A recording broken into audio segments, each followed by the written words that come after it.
From the Library of Congress in Washington, D.C.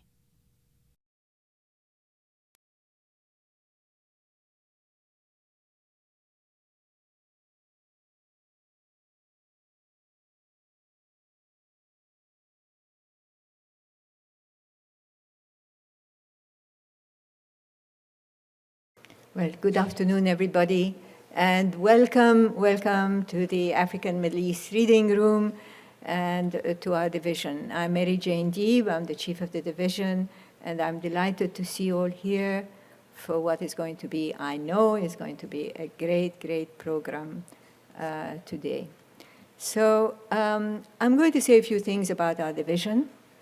It is a division which is responsible for collections from 78 different countries.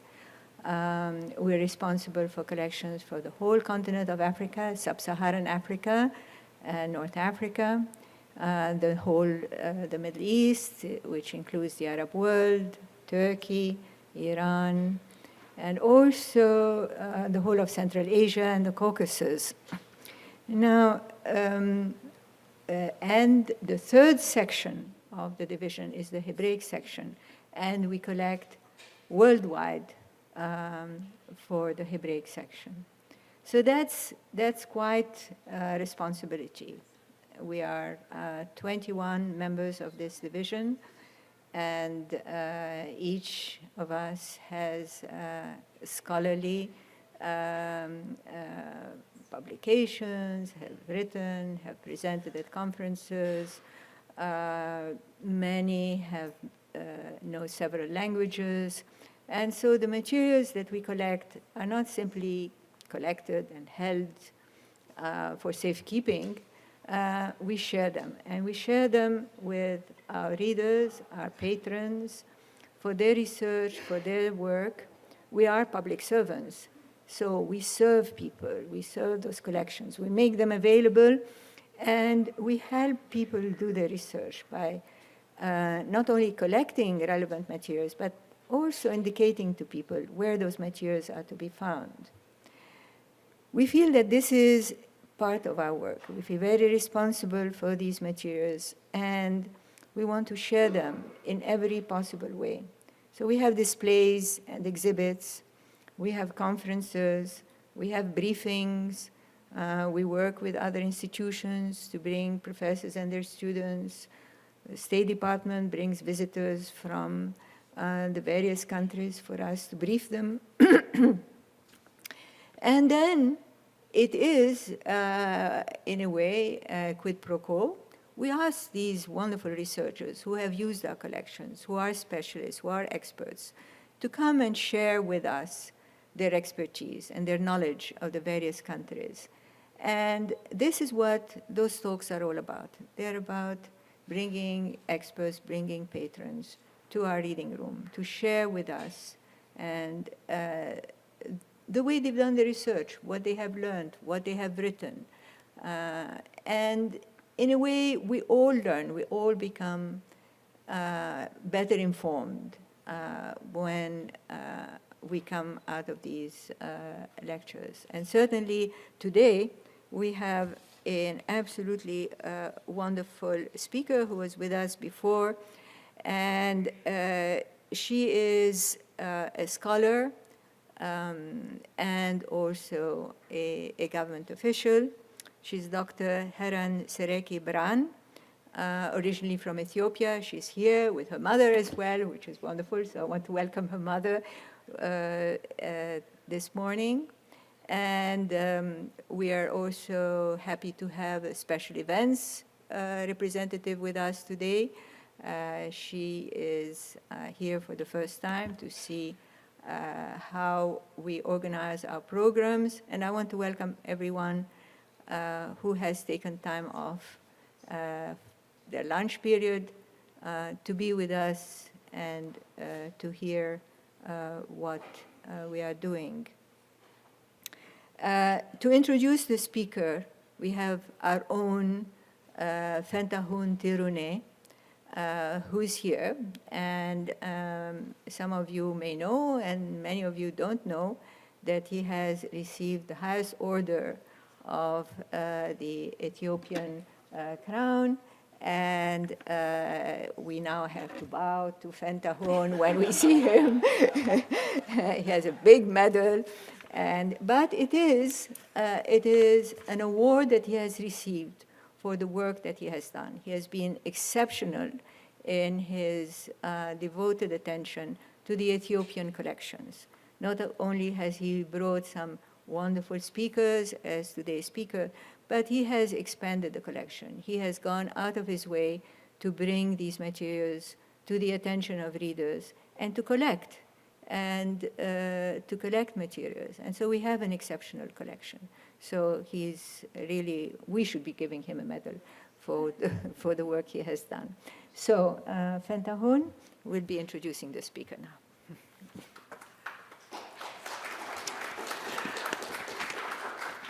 Good afternoon, ladies and gentlemen. I think you have heard enough about me. I don't have to repeat and introduce myself. But today I'm happy to present Dr. Heran Sereke-Brhan, Deputy Director of the Office of the African Affairs in the Washington, D.C. government.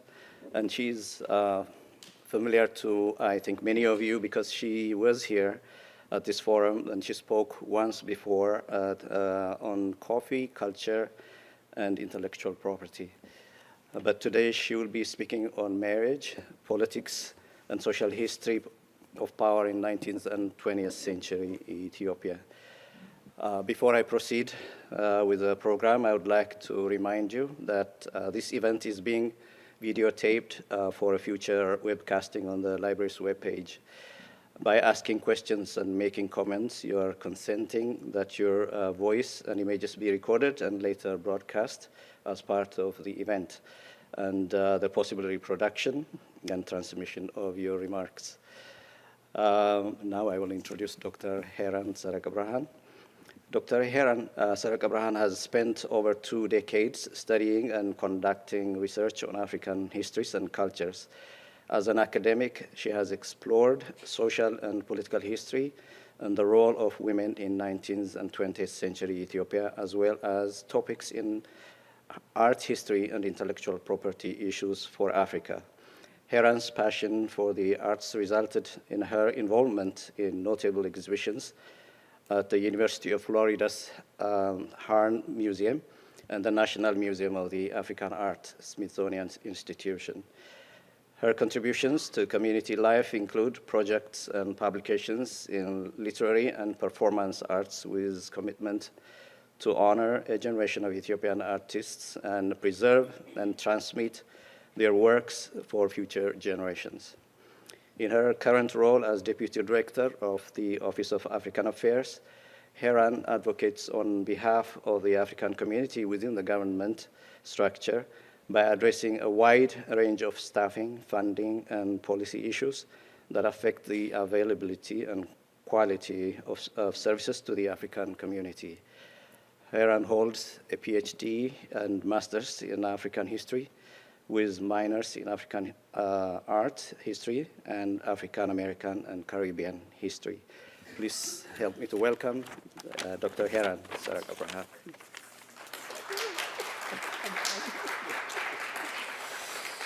Good afternoon, ladies and gentlemen.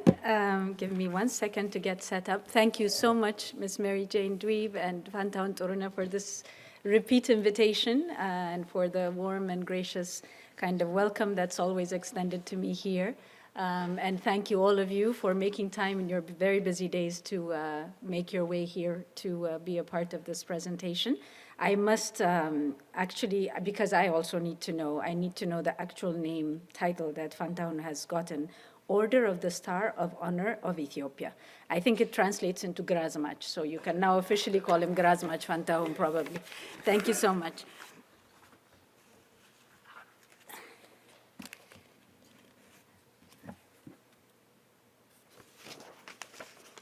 My topic for today is marriage and politics in 19th and 20th century Ethiopia.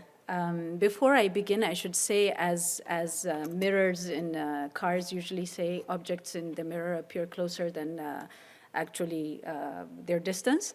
This material is an extremely dense material. And at one point or another, your eyes are going to glaze over and your mind is going to go blank. And I won't take it personally because this was my life for 10 years and it's pretty dense stuff. But what I'll try to do is go into some details to show or illustrate examples and kind of move back out to kind of talk about the larger significance of things.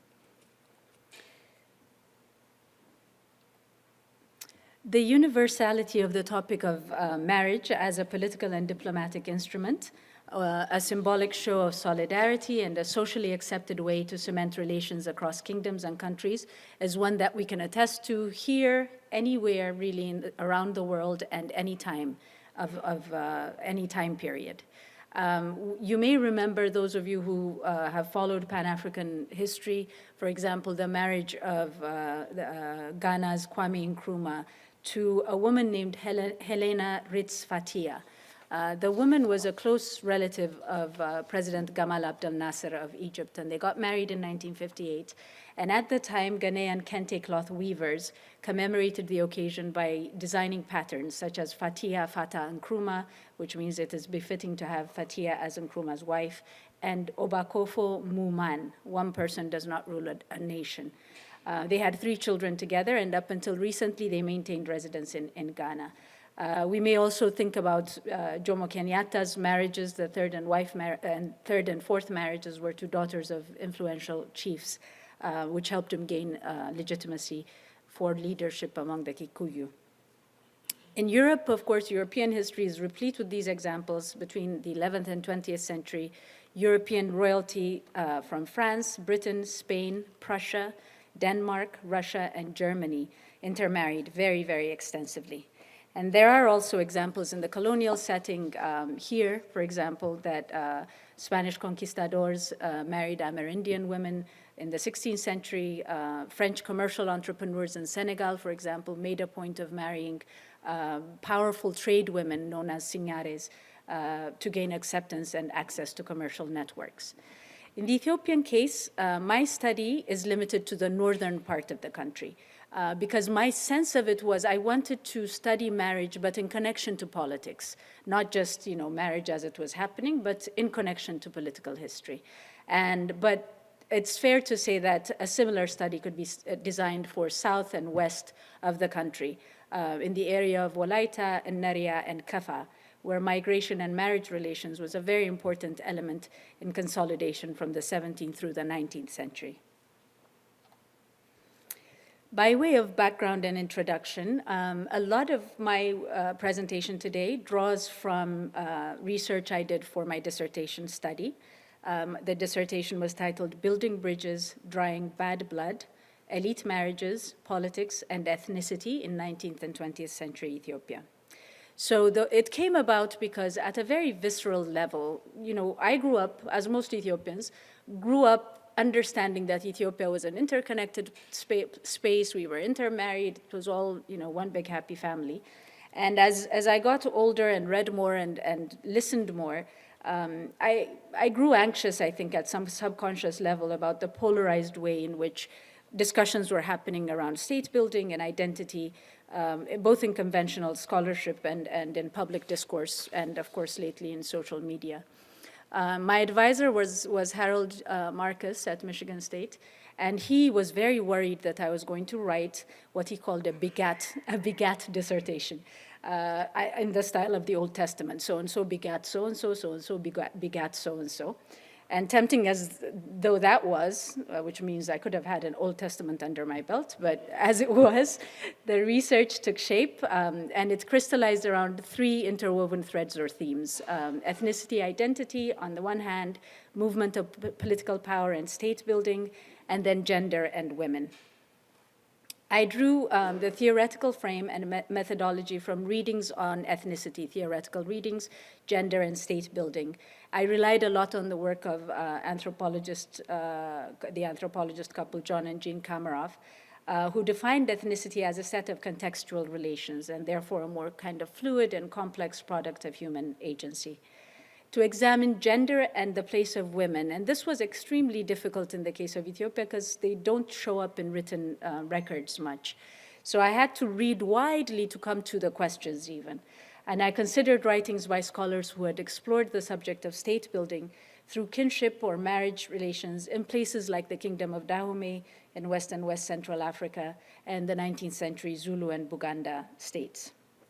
And from these readings, I eventually designed an inquiry that would combine methodological and thematic concerns and examine issues of power, identity, gender, and state formation. By documenting and studying Ethiopian elite intermarriages and family histories, I set out to map what I call a social history of power. This meant focusing on elite family histories and interrelations, and also reading this against the narrative of political history. So it wasn't just genealogical trees and family histories, but how that related to shifts of power that I was interested in. My study evolves against the backdrop of 19th and 20th century Ethiopia, a period of intense intermittent power struggles, unification, territorial expansion, and later consolidation. Not surprisingly, the pattern of elite intermarriage followed the movement of power from Lasta to Gondar to Tigray to Wallo to Shawa, laterally including Gojam and Wallagga. The marriages usually occurred as part of other power negotiations, as a prelude of goodwill, an attempt to address past wrongs. Dam madreqiya gaብcha is what it's called, marriages to dry bad blood between families, or as mark and measure of close relations between regional nobility. Tenuous and fragile as they sometimes were, these alliances provided a critical continuum across geographical, cultural, linguistic, and political divides. Studying Ethiopian elite intermarriage also presented a novel opportunity to explore the place of women. Although they're not visible in public records, as wives, daughters, and mothers of royalty, Ethiopian women were social, cultural, and political actors of some influence. By re-examining new and old sources in this light, I intended to find a place or configure a place of prominence for the lives of elite women, and in the process take steps towards engendering Ethiopian political and social history. Now, there are previous works that have been published and that are fairly good. They're out there. Works by Alami Shate, Bayru Tafla in Germany, Shverrao Bakkala, and the late Richard Pankhurst and Chris Prouty. They've considered the subject of marriage and politics in some form. But I was proposing looking at these family interrelations across different regions of the country and over 100 years. So in terms of scale and complexity and time period considered, this was going to prove super challenging. So the first question is, what are the sources that are out there in terms of documenting marriage relations? These are some of the sources. Believe it or not, this image on the left is a family tree. And it's dense, it's full of names. All of these things are names in between, and it's huge and framed in a friend of mine's living room. As you can imagine, you can't find full names of spouses, of husbands and wives to even be able to trace the family connections. Paternal and maternal sides were not all documented. Biographical material is really missing. So I did ask and go after family trees when they were available. I went through scrapbooks. I went through newspapers, old newspapers. The image that you see on the right with concentric circles is a very interesting book that was done by Blatengeta Mahatma Sillasse Walde Mesqal, and it was published in 1965 Ethiopian calendar. What those circles, those are names that you see in the circles, and what it does is it traces King Sahle Selassie of Shawa's descendants. So it's a total of 2,442 people that are detailed here. The book is very well done. It's indexed in the back. It's alphabetized and so on. So it's a really good resource. But this is only one family. We're talking about one family in Shawa. I lucked out in a weird way. There was a scrapbook of wedding announcements at the Institute of Ethiopian Studies. I also went to great lengths to walk through cemeteries and read gravestones to be able to date some of the biographical information. And then, of course, I did archival research here and in London as well. Oral history was where a lot of my information came from. I was able to do field work in 1995, but officially in 97 and 98 with funding from the Social Science Research Council. In my presentation today, I think I'd like to discuss three aspects of, that illustrate kind of the complexity of the social history of power. The first area is marriage and politics in the 19th century. And this is important because it's when empire is being formed. It's sort of the first kind of wave of marriages that happens at a central political kind of way, in a central way. I'll speak also about the inclusion and extensions of power that we'll see with one particular family in Gojam. And then I'll touch a little bit on elite women and their predicament and what their fate was in these scenarios. So when we look at the interconnections at the Imperial Center, one of the first things and most obvious things you'll see is that the regional powers start becoming interconnected through marriage relations.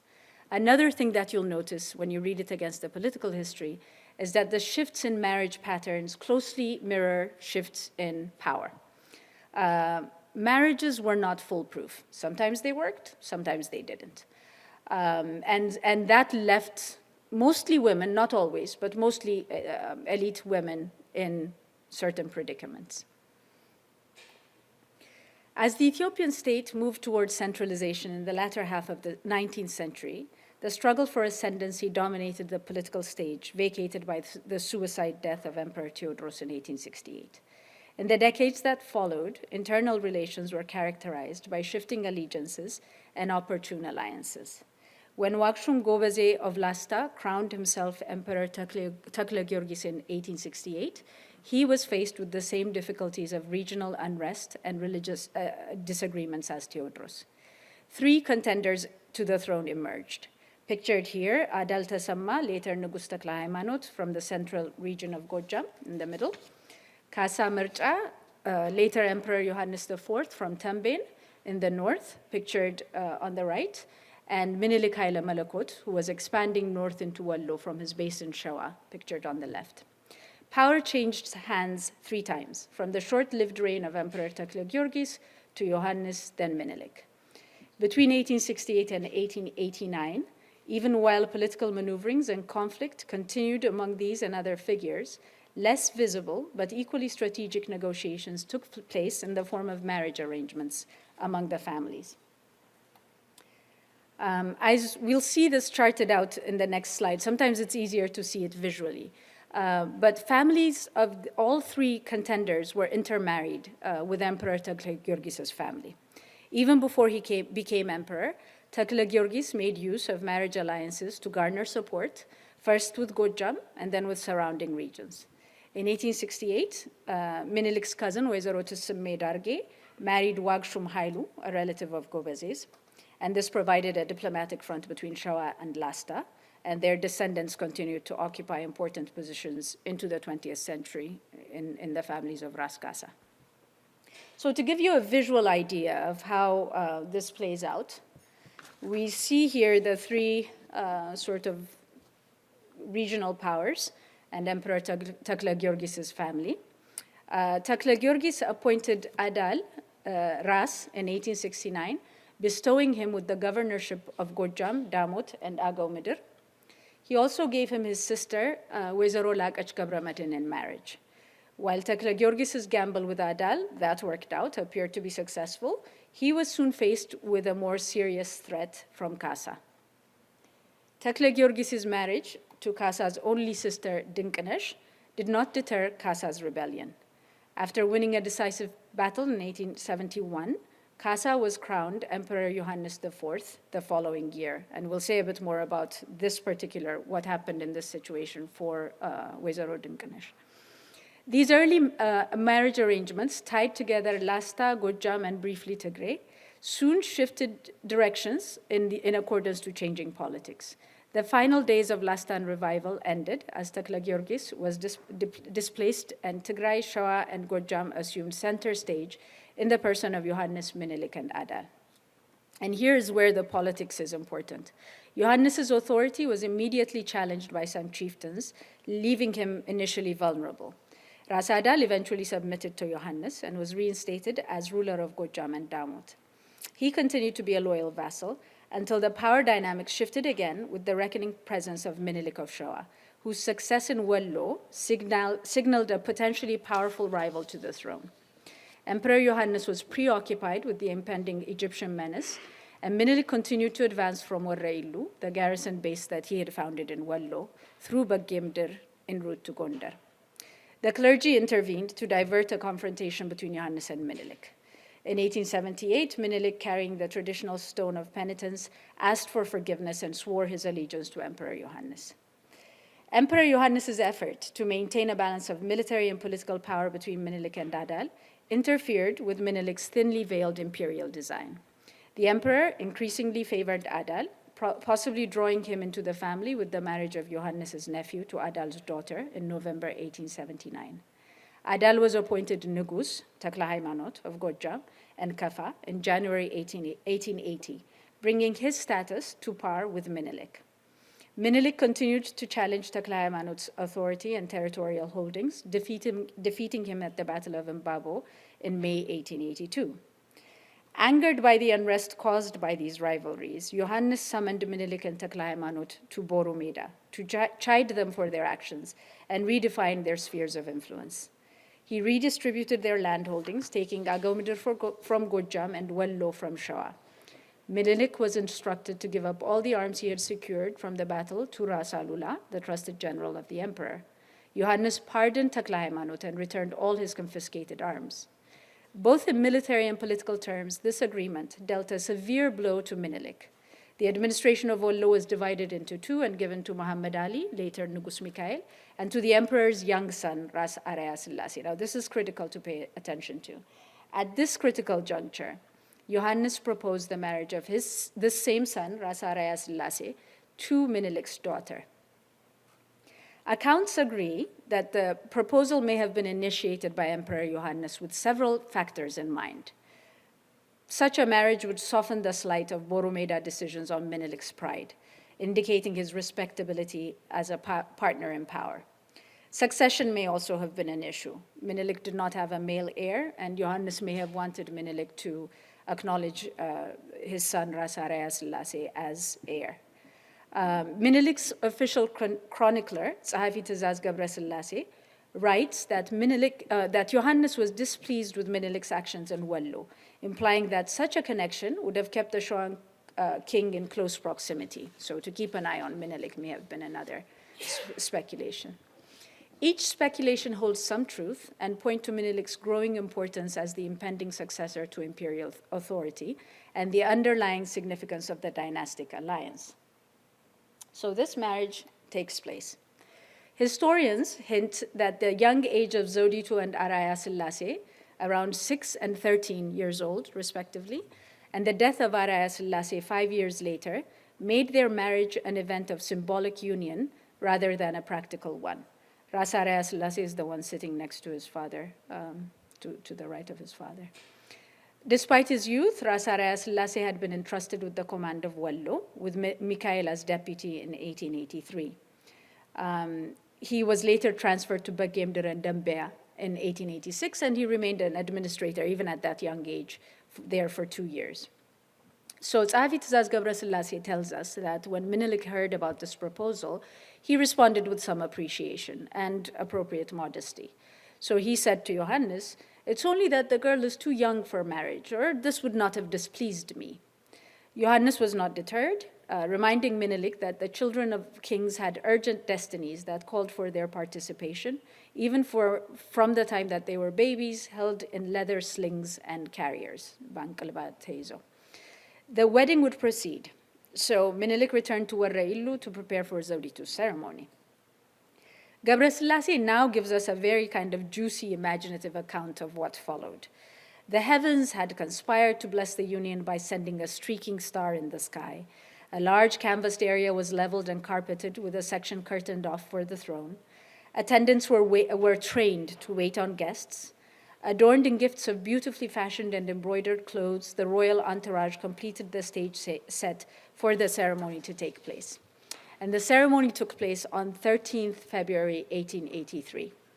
Festivities commenced with a full gibr, or royal feast for the armies, Ras Araya received gifts of clothes, different armaments, soldiers, tents, and gold. Johannes was unable to attend the betrothal due to illness, but he granted Zoritu as wrist lands, so he gave her as a gift the lands that she passed through on her trip to her husband's family in Mekelle. The next morning, the celebration continued until noon, when the bride prepared to leave for her new home. There was a 12-gun salute, and the rumbling sound of drums signaled the occasion as Zewditu emerged, accompanied by beautiful attendants adorned in gold and silver. A basket covered with an intricately embroidered skirt was carried in front of the group that followed singing and showering blessings upon the newlyweds. The significance here is that this marriage actually allowed Menelik to save face by recompensing him for losing Wello. This is also a very significant point. This region now that was taken away from Menelik was going to be governed by his new son-in-law. So it seemed a fair kind of arrangement. It was not a minor afterthought added to the agreement, but an essential element of the negotiations in terms of understanding. Menelik's letter to Johannes detailed his sentiments, and it really strongly illustrates the political implication of this union. So Menelik writes a letter to Johannes, and he said, "Soon again, when you said, 'I have taken Wello and wish to be its apostle,' I said I would be sorry if you were to give it to Ras Mikael, while I would be pleased to hand it to your majesty. When later it was given to Ras Araya, his new son-in-law, I told myself that it had gone into the family. As the saying goes, when the calf milks the cow, it only returns to the stomach. ጥጃ ጠባ ወደ ሆድ ገባ in Amharic, and was therefore pleased." So in a roundabout way, Menelik is still kind of in the mix of governing this area through his son-in-law. The young couple's marriage ended abruptly in 1888. Soon after, the emperor returned from the campaign against encroaching Italians at Saati. Ras Araya Selassie died suddenly from an infliction with smallpox in June. Zewditu stayed a few more months, then returned to her father's court in Shawa. That same year, Menelik and Takla Hayimanot secretly joined forces against Johannes. The emperor's sense of betrayal at his two vassals was apparent in the vengeance his troops unleashed on Gojam. Johannes was angered that his more lenient policies towards Takla Hayimanot had not guaranteed his loyalty. Takla Hayimanot, who had counted on Menelik's support in this revolt, was forced to submit to Johannes. Meanwhile, Menelik continued to push into Johannes's territory, involving Italians and appearing to mobilize his army to defend Shoa against the emperor. Zewditu, in the meantime, is very traumatized by all this, and her reaction indicates her understanding of the volatile political situation and the potential that the marriage had presented as a peace offering. In grief-stricken words, she implored her father not to confront the emperor and noted that had her husband Ras Araya Selassie been alive, there would have been no altercation. And moved by her plea, Emperor Johannes was said to have cried afresh for his son. Also interesting to note is that although she returned to Shawa at the death of her husband, Zewditu's wrist lands were in Inderta, and her many devotees there favored Tigrayan recognition of Menelik as emperor. So these lands that are given as gifts, it's another factor. Donald Crummy has done a lot of work on land rights, and women really feature into this a lot. So that's something I'd really like to kind of revisit in the future. We now move to the second section of this presentation, which looks at how a family kind of moves from a local setting to closer to the imperial center.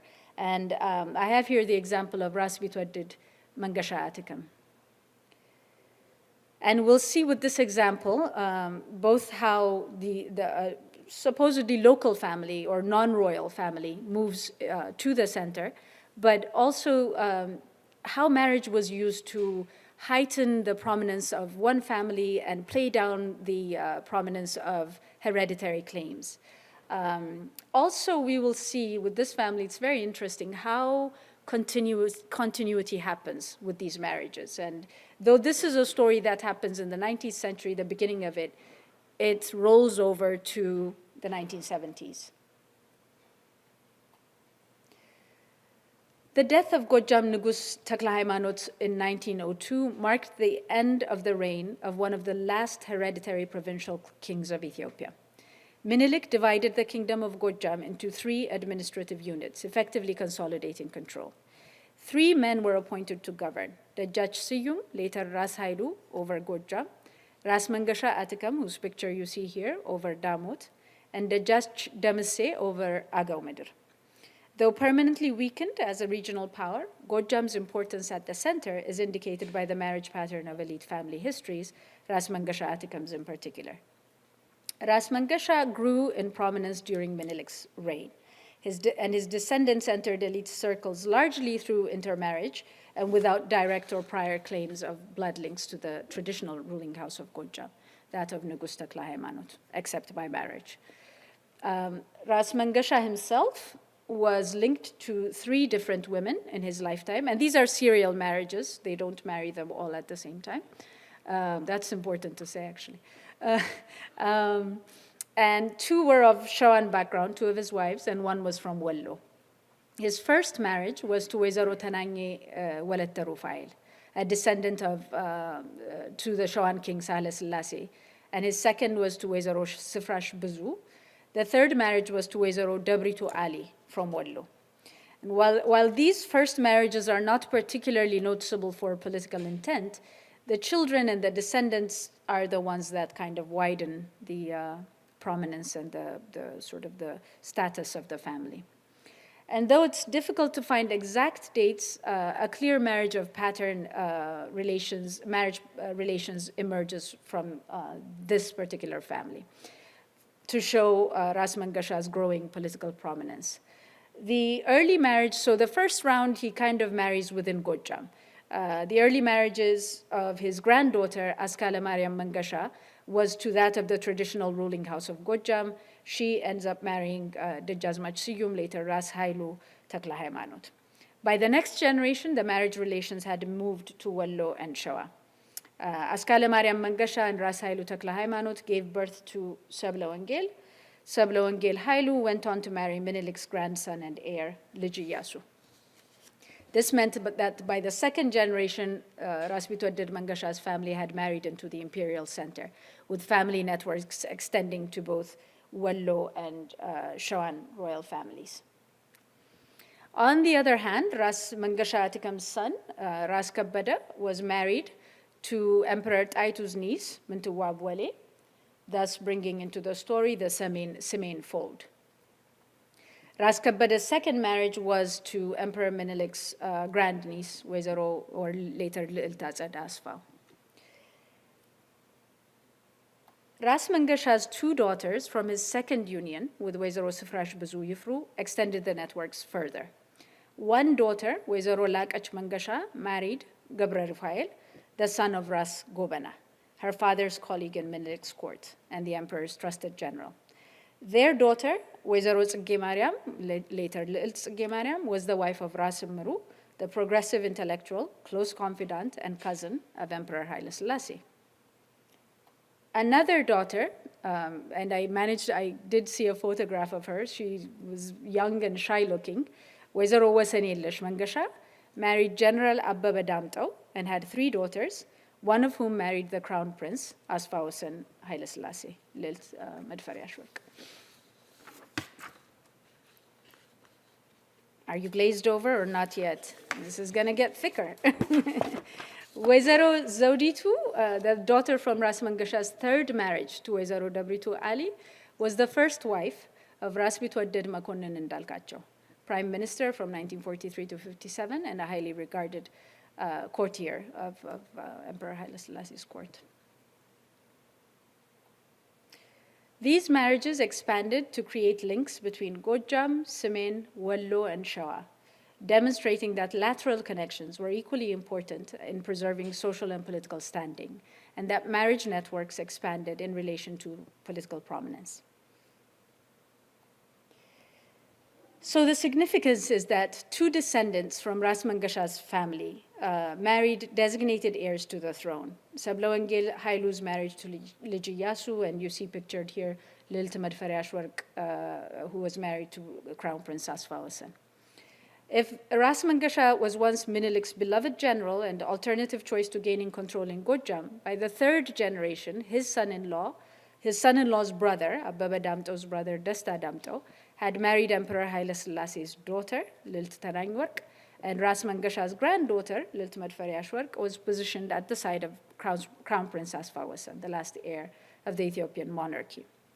And I should say what I learned doing social history and reading it against political history is that there's a certain telling of politics or political history that kind of ends, and the social history piece still continues. The marriage and the interconnection still continues. So when you read the political history, it's, you understand in the 20th century, the ruling house of Gojam had turbulent relationships with the imperial court. And conventional scholarship says, the house of Gojam was distanced from the imperial court. And this is, of course, true because it's not, Takla Haymanot's or Rais Hailu's family. But Ras Mangasha's family history indicates how alternative power relationships were created and cultivated and sustained through intermarriage. And the ruling house of Gojam was absent, but Gojam itself continued to be represented at the imperial courts. And women had a big part to play in these continuities. So I'll transition over to women now. Again, writing about women was extremely difficult because they are pretty much invisible in the written literature, or they pop up in a way that there's no context to understand. Who are these women? Are they important women? Which families do they belong to? What is their source of power? Obviously, they're seldom in official positions of power. So there's a lot of sort of implicit power that they exercise, influence that they exercise in the courts. We'll also look at one predicament of a royal woman in these marriages. And of course, one has to talk about Empress Taitu, who had immense skill and vision in running politics through intermarriage. So she would be important to say a little bit about. So we talked about the sort of the power struggle that was happening in the latter half of the 19th century. And one of the women in this story gets caught in the crossfire. And it wasn't always women, one has to say that, because there were times that men are also kind of caught unaware or made victims of these marriage arrangements. It happened to men too. So in the 19th century, in this example that we looked at, Emperor Takla Giorgis was facing threats from Kasa and from Minilik. Takla Giorgis's marriage to Kasa's sister Dinkanesh did not deter Kasa's rebellion. So Kasa went ahead and went into battle and was crowned Emperor Johannes in 1872. So what had happened to Wezaro Dinkanesh is that her brother was pitted against her husband, and she was still married to the future Emperor Johannes IV. So to kind of bemoan her situation, Dinkanesh was said to have lamented, "Ashanafiu wandime, tashanafiu bale, hazani qatatta, kabete alwatta." The winner, my brother, my husband is the victim. My grief is incomprehensible, all contained in my house, in my family. So there were certain crossfires that many of the women found themselves in. But when we move along to Empress Taitu's time, we also begin to understand that the movement of women in marriage alliances was part of a social strategy. It was not a mistake. It was not happenstance or kind of happening arbitrarily. Empress Taitu was an adult woman when she married Minilik, who was her fifth husband, and he had married a few women, most notably Bafana before her as well. She had no children, but she married off nieces and cousins and extended relatives, or became godmother to those that she wasn't related to by blood. And the end result of this was a very formidable network of a power base that she built with very, very careful savvy as to the political balance. Commenting on her success, Governor Martini of Eritrea attempted to sum up the scope of Taitu's power in 1900. And he says, quote, Ras Wali, her brother, controlled Tigray and Diachu. Ras Gugsa Wali, her nephew, governed Bagemdir. Dejazmach Gassasa, her nephew, ruled Kafa. And Ras Makonnen was presumed to have fallen into her orbit by his marriage to her niece, Mintuwab Wali. Early in 1908, Menelik's health showed signs of deterioration. The year before, the emperor had taken measures to safeguard the empire beyond his death by forming a cabinet, a crown council of great chiefs and ministers, who also was created, and Ras Tasamma was appointed advisor guardian of the young Liji Yasu, Menelik's grandson and proclaimed heir to the throne. Though considerably weakened physically, Menelik's presence afforded Taitu the protection she needed to concentrate power into her own hands, which she did with the support of well-placed relatives. And here I rely on the work of Alame Shate, who did a really good article titled Political Marriage Pattern in Ethiopia, 1890s to 1916. And he kind of created columns that show the chronological power shifts and their corresponding marriage patterns. So Empress Taitu's period begins around 1890 to 1909, Ras Tasamma Nado after that, and then Liji Yasu. And so we see here, for example, Taitu's three nieces, Kafai Mantuwab and Yetamanyu Wale, who were married to Ras Mangasha Yohannes, Ras Makonnen Walda Mikael, and Dejazmach Abraha Araya, respectively. Taitu planned on the neutrality of such men as Ras Walda Georgis, who was married to her niece, Yeshim Mebet, and Ras Tasamma, whose stand against the emperor may have been tempered initially due to his marriage to Wezero Ballatshacho Abba Jobir, Taitu's goddaughter. So when she wasn't blood related, Taitu would become godmother to a lot of these important women. Taitu's cousin, Wezero Asallafach Waldahanna, ends up in this period being married 4 times. And your first instinct, well, let me finish. She was married to Ras Lul Sagad, Ras Damiso Nasibu, Dejazmach Ilma Makonnen, and Dejazmach Suyum Takla Hamanot, later Ras Hailu. And no doubt Taitu's hand was in many of these marriage arrangements.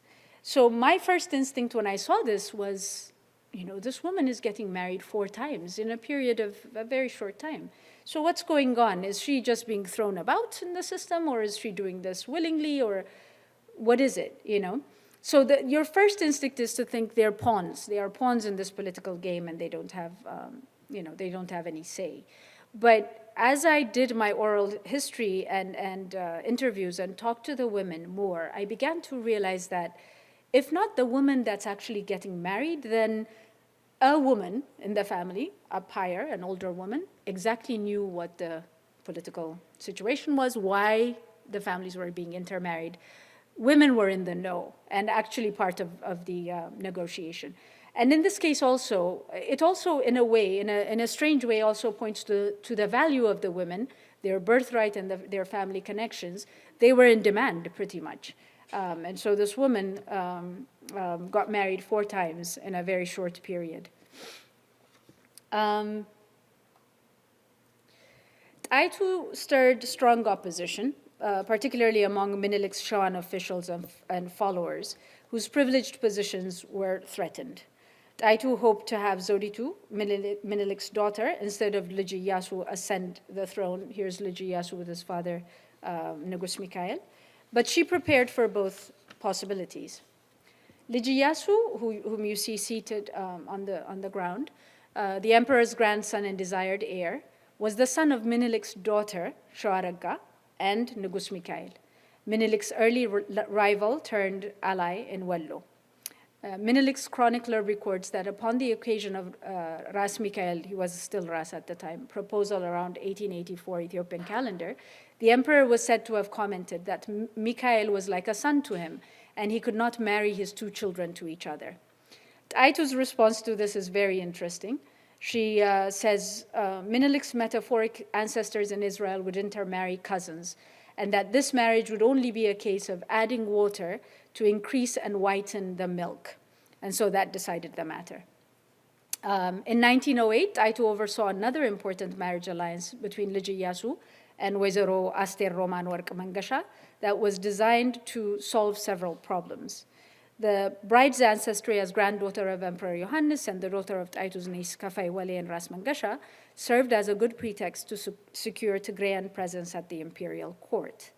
Also, whether or not Zewditu inherited the throne, the Adrat princess would continue to control political outcomes through this equally sound family network. In addition, Menelik's loyalists would remain appeased as Lij Iyasu would prevail as the emperor's intended successor.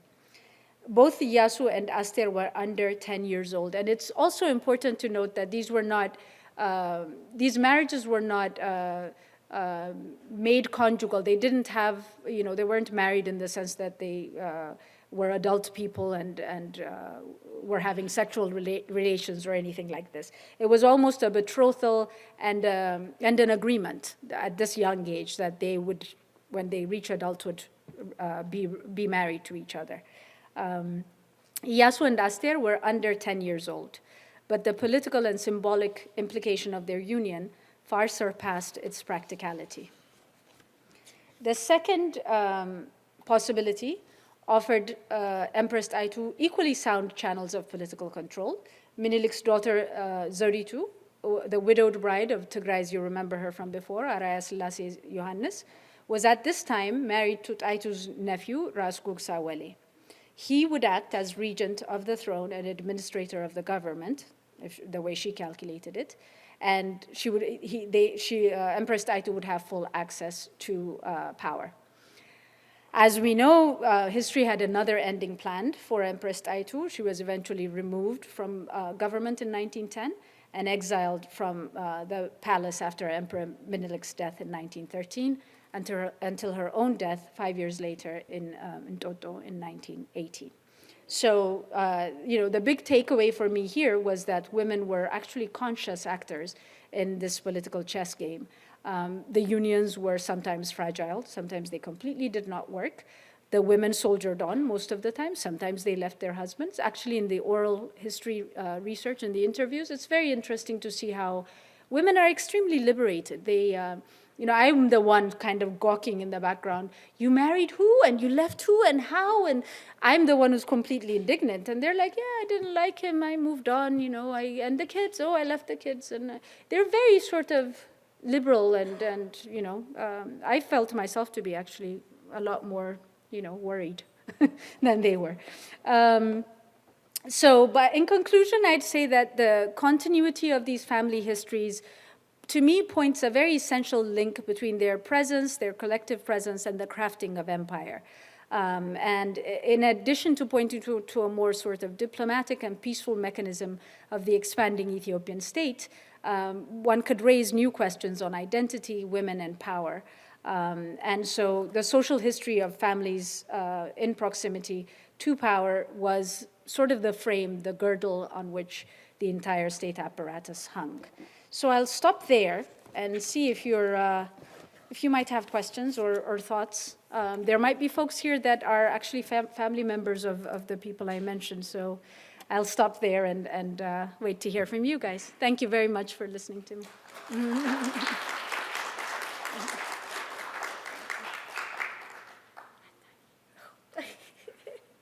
Yes. First of all, I want to thank you. That was fascinating. And as you pointed out, women had a very important role to play. So my question is, when a woman decided to leave, what happened to the political alliance? Did that collapse, or did she leave when it was time for an alliance to come to an end? So it's a mixed thing. The women I got to interview, I did most of my research in the 90s, mid-90s, and most of the women were in their 80s at the time. At least one woman that I remember very vivid, actually two, were they were cognizant of what was going on politically, but still within that space, they could make their own decisions. They got admonished. The emperors got involved. Emperor Haile Selassie also. One of the women who was a relative of his was actually, he was quite upset that she had left the marriage, which had political weight, obviously. So he had her, I think he ordered for her to have her hair shaved, and, so there is repercussion. But even within that, I think sometimes the women feel obligated to stay, and sometimes, so it was never the same kind of reaction, but sometimes the women felt like, this is not my life, so I can move on. So I got both kind of reactions. The alliance may have collapsed. That's interesting. I haven't thought about that. It may have, or it may have solidified enough at that point where the marriage, was sort of secondary to the. It didn't all rely on the marriages, obviously, but the marriages supported and cemented what was going on politically. But that's a good question. I should look at that more closely. Thank you. People are stunned. People are stunned. Yeah. Yes, Dr. Oh, Abraham.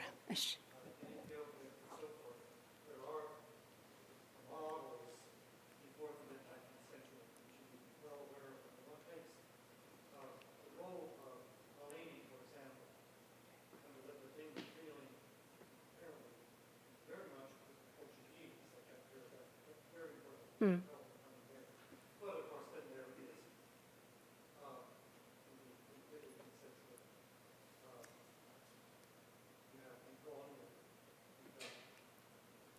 Yes.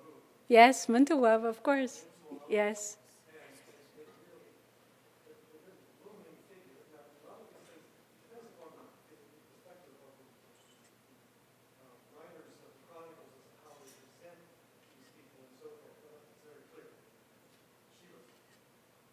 Powerhouse.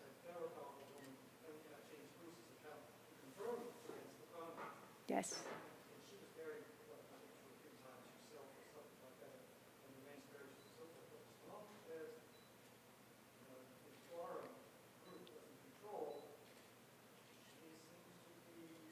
Absolutely.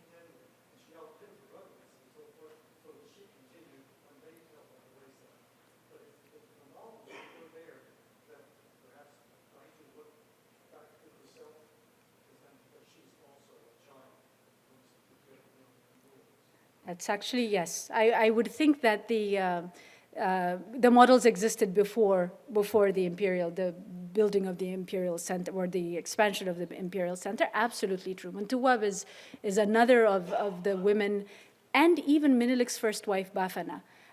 These are very, very powerful women because of their birthright, because of their connections, and every time that there was a threat to the Gondar, in this case, the Gondar Imperial Center falling apart, the women start looking to marriage to create these continuities. So it's just that I picked this time period, but Muntuwab is a very important, and the Quara family that then comes into power is a very important part of the story. And I think for the women's, sort of section, she'd be very, very important. There was definitely precedents before Taitu. Yes. Thank you. Good to see you too. Yes, sir.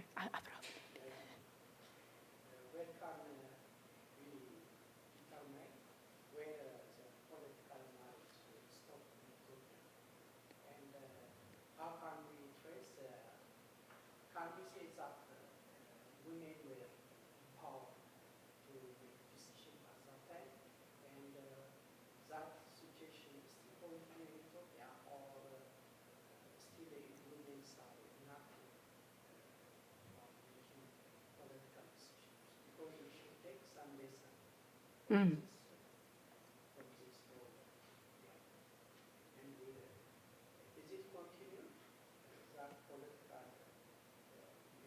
Mm.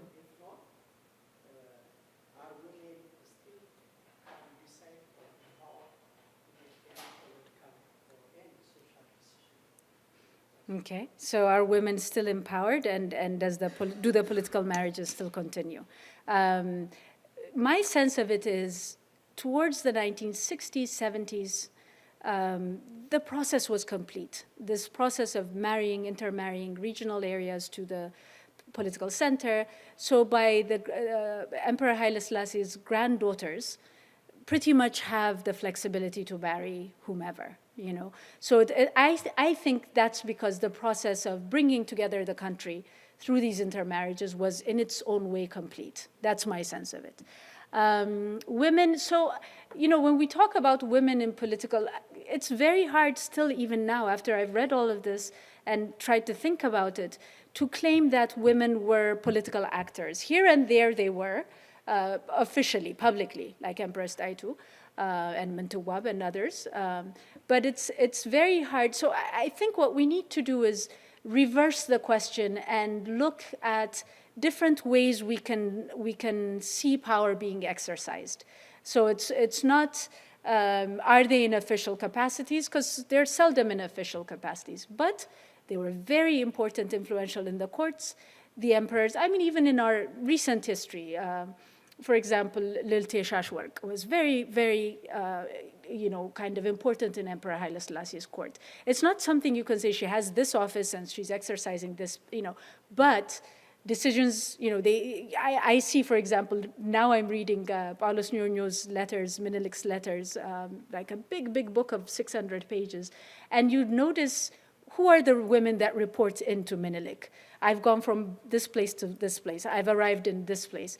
So that's how you kind of get to bring them into the story, is there were women that were in very close touch with the emperor, with the powerful men, and that influenced discussions that were happening.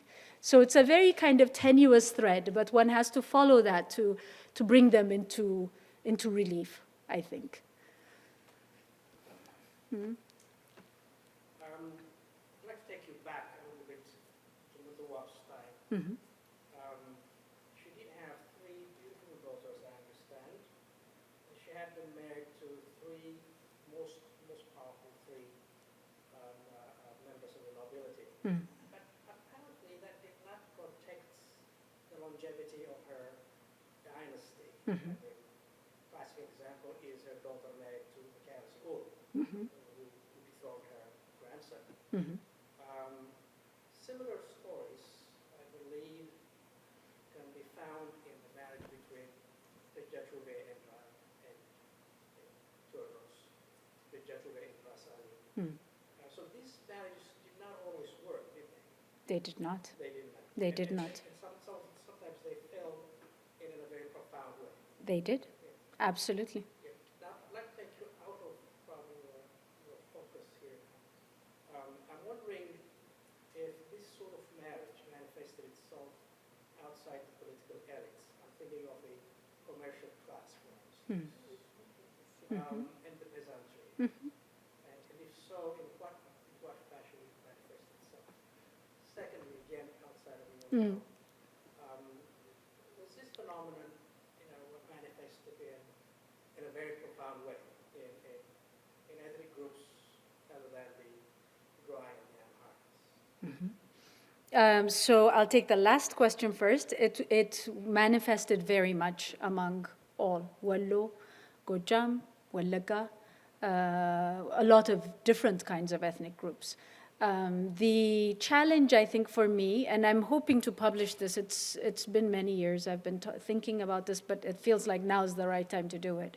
But at the end of the day, what we can say for sure is that the power elite was a very diverse group. But so what? How does one measure that? What is the outcome of that? What does it do to the layering of identity? What does it do for our sense of who are the Ethiopian rulers, or even their own sense of themselves? How does one measure that as something that's effective? Is a question. It's still an outstanding question for me.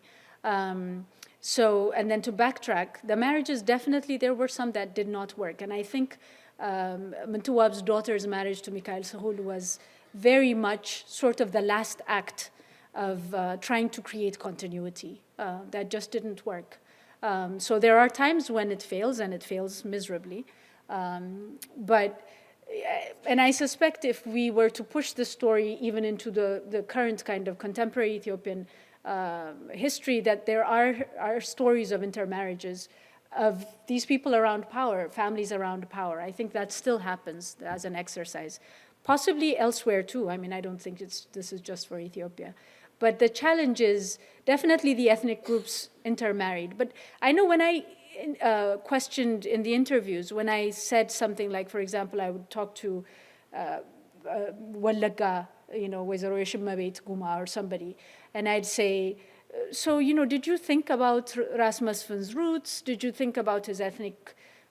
That wasn't a consideration. In honesty, none of them said that was a consideration. They would say, we would see that he was from a good family. So my sense is it's more class than even ethnicity that had any bearing at all. And he was from a good family, the values were very different. And anyone seeking for an ethnic calculation, you wouldn't find the answers to it at all, But there was that layering, so it was important, in a sense. Thank you.